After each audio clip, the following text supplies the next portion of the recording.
They said it was about gold. But what if the real treasure alchemists pursued was the transformation of the human spirit itself? Alchemy, in its truest essence, is not merely the manipulation of metals, nor a superstitious chase for gold. It is a sacred art, a spiritual science that seeks to transmute the soul. Hidden within cryptic manuscripts and obscure symbols lies a psychological and metaphysical journey, a path through which the self is dismantled, purified, illuminated, and reconstituted. This journey, known as the Magnum Opus or Great Work, unfolds through 7 archetypal stages: calcination, dissolution, separation, conjunction, fermentation, distillation, and coagulation.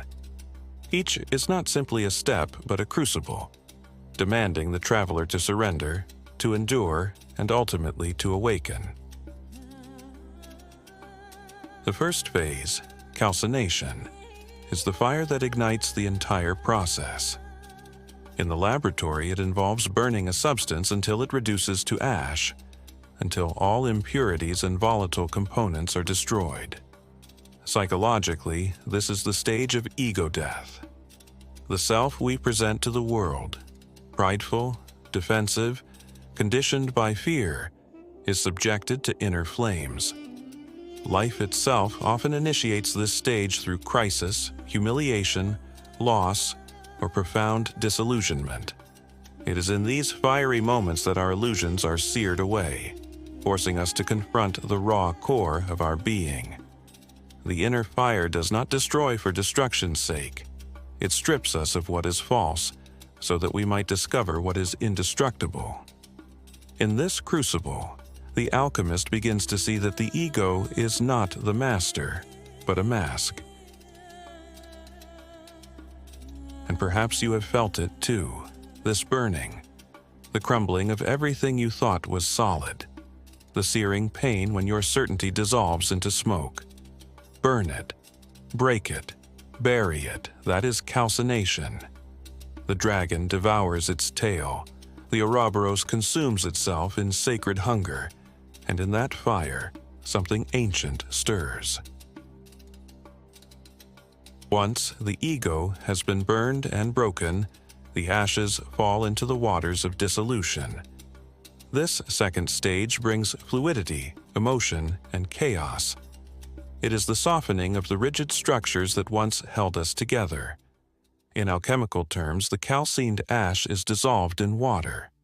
In psychological terms, the hardened self begins to surrender to the unconscious. Memories, dreams, and buried emotions rise to the surface. What was once hidden is now visible, demanding attention. This phase is often marked by confusion, by a loss of direction or identity. But it is also a time of profound insight. The boundaries blur between what is conscious and what is not. It is here that the alchemist begins to explore the depths of psyche, discovering that the waters which seem dark and overwhelming also contain life, mystery, and potential. You may feel unmoored, adrift. This is not a mistake. It is the medicine. Let yourself dissolve. Hear the whisper of your own forgotten voice, echoing like chimes in a cave. The sea of your subconscious does not drown you, it baptizes you. Out of this fluid chaos emerges the need for separation. The third phase is a return to discernment, a moment of clarity after the dissolution. In the lab, this involves filtering out the valuable from the waste. Spiritually, it is the stage where one begins to sort through the fragmented self.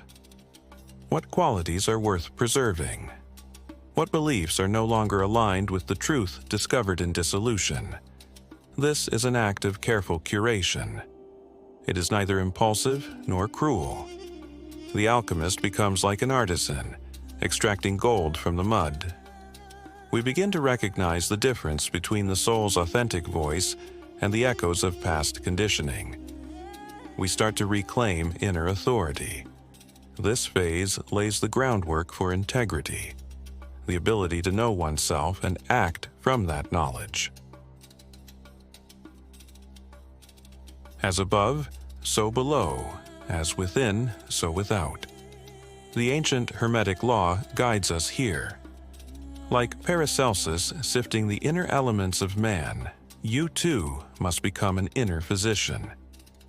Choose wisely. What serves the gold in you? What weighs you down like lead? And then comes conjunction, the sacred marriage. Here, the purified elements, the distilled parts of the self, are brought back together, not in their former arrangement but in a new, harmonious synthesis. In the lab, this is the bonding of opposites. Symbolically, it is the union of sun and moon, of masculine and feminine, of spirit and matter. Psychologically, it represents the integration of the conscious and unconscious, the alignment of will and wisdom, of desire and purpose. It is the birth of a unified self, whole, balanced, and creative. This is the stage where many experience synchronicity, where the inner and outer worlds seem to align. We begin to live with intention, with a sense of rhythm and connection. The fragmented self becomes a centered soul, able to act with clarity, compassion, and courage. This is where rhythm returns. The inner marriage gives birth to the divine child, the new consciousness. The Red King meets the White Queen. The sun dances with the moon, and in their union the world blooms. This is the mythic heart of the work, the moment you become one. Yet transformation does not end at balance. The great work now turns toward fermentation, a mysterious and often mystical phase. Just as fermented wine is transformed by unseen life, so too is the soul now animated by a deeper force. In the lab, fermentation is marked by bubbling, by the appearance of new life in the vessel. For the inner alchemist, this is the experience of divine inspiration, the moment when something beyond the personal self begins to move within. It might arrive as a vision, a sudden creative impulse, or a deep spiritual calling. It is the stage of the resurrected self, the awakening of the inner Christ or Buddha, the realization that the soul is more than the sum of its parts. However, this is not always ecstatic. It may involve a dark night of the soul, a final confrontation with meaninglessness, from which the true spiritual self is born. Fermentation demands that we surrender not just our ego, but even our idea of who we are becoming. Have you ever wept for no reason? Your chest stirred by a presence you cannot name? That is fermentation. The phoenix rises here, not just reborn, but reborn with wings of light. Something stirs in the vessel. The air changes. You become the breath of something greater. To refine this spiritual awakening, the sixth stage begins: distillation. This is the repeated purification of essence, the sublimation of truth. In the laboratory, it involves the process of heating and condensing, over and over again, until only the purest substance remains. Inwardly, it is the elevation of consciousness. The alchemist now sharpens perception, disciplines thought, and cultivates inner silence. It is a contemplative phase, where the soul sheds residual distortions and becomes a vessel of clear wisdom. No longer pulled by compulsions or clouded by emotion, the mind becomes crystalline. This is the realm of the philosopher, the mystic, the seer, where the soul breathes rarefied air. Insight is no longer occasional, but continuous. One begins to embody truth rather than merely grasp it. It is a time of deep meditation, of alignment with cosmic law, of embodying light with subtlety and grace. Distill the soul, clarify the essence. Pour yourself into the flask of truth, again and again, until only the light remains. This is the monk's vow. the mystic's silence, the alchemist's breathless stillness. And finally, the journey finds its culmination in coagulation, the seventh and final stage. The purified, enlightened essence now returns to the world, not as something abstract, but as something embodied.